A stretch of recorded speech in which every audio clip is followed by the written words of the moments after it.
First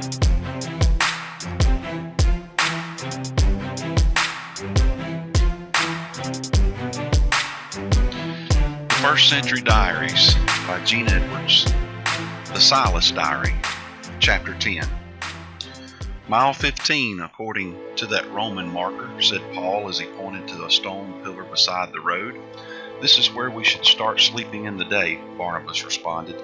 This is probably safe territory, but I don't want to take the risk that it might not be. Let's wait until midnight, then walk until daybreak. We may not sleep today, but tomorrow we'll be so exhausted that we'll surely sleep then. The two men walked deep into the woods until the underbrush made it impossible to go farther. Paul took the first watch, knowing he would find it difficult to sleep. When the deepest of night finally came, they quietly slipped back onto the road.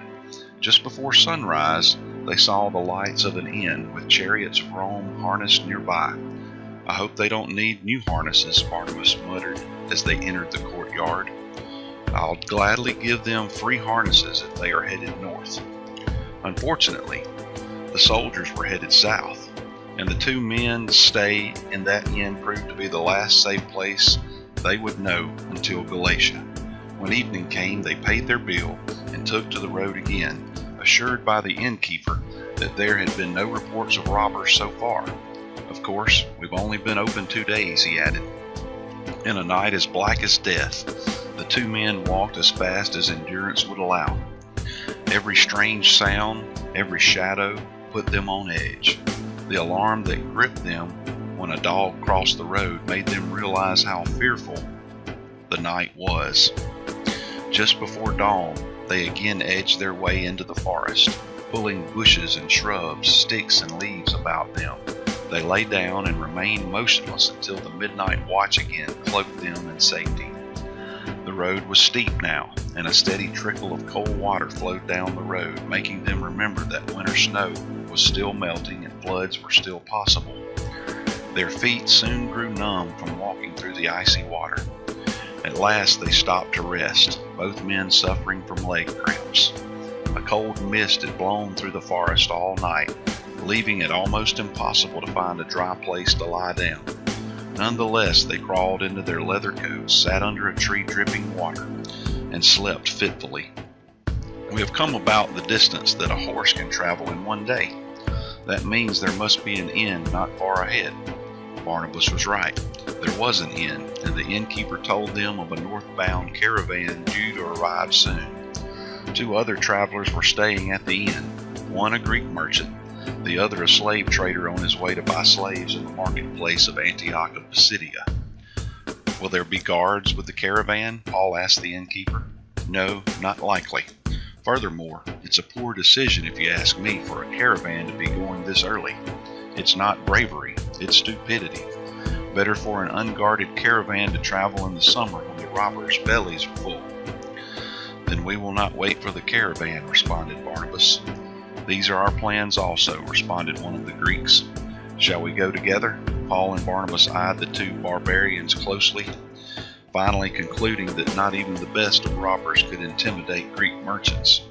As you wish, perhaps 4 will be a bit safer, but frankly, I wish you both carried a Roman sword and rode a steed, Barnabas replied with a smile.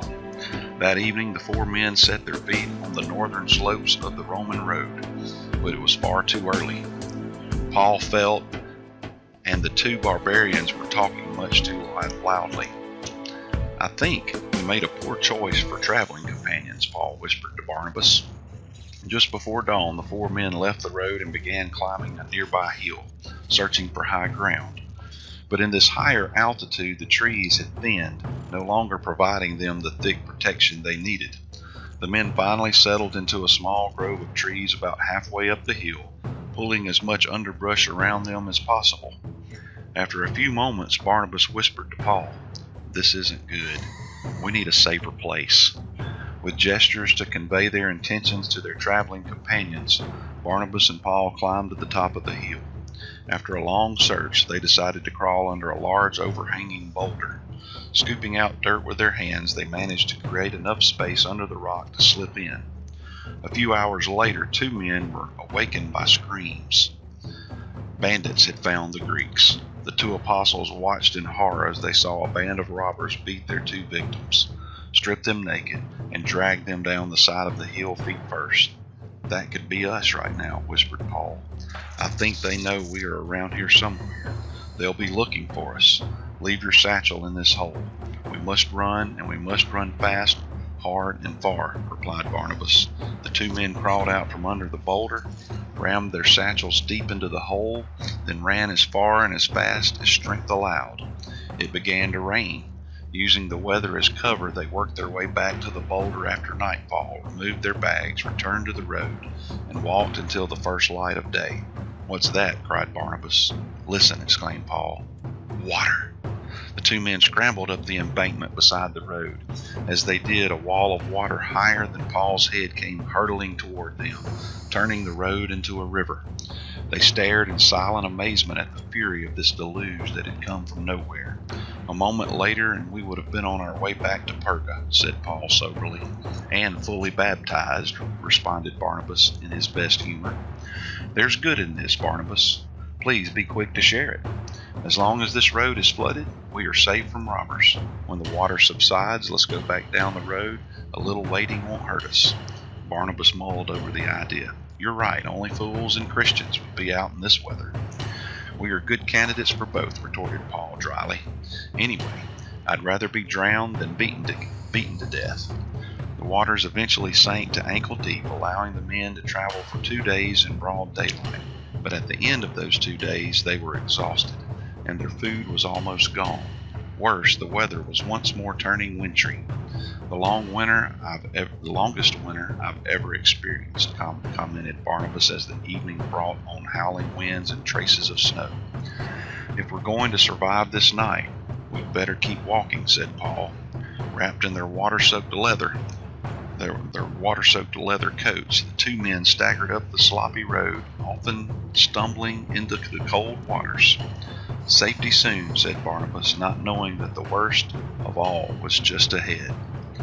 As Paul had written in one of his letters to the Corinthians, "I have faced danger from flooded rivers and from robbers. I have lived with weariness and pain and sleepless nights."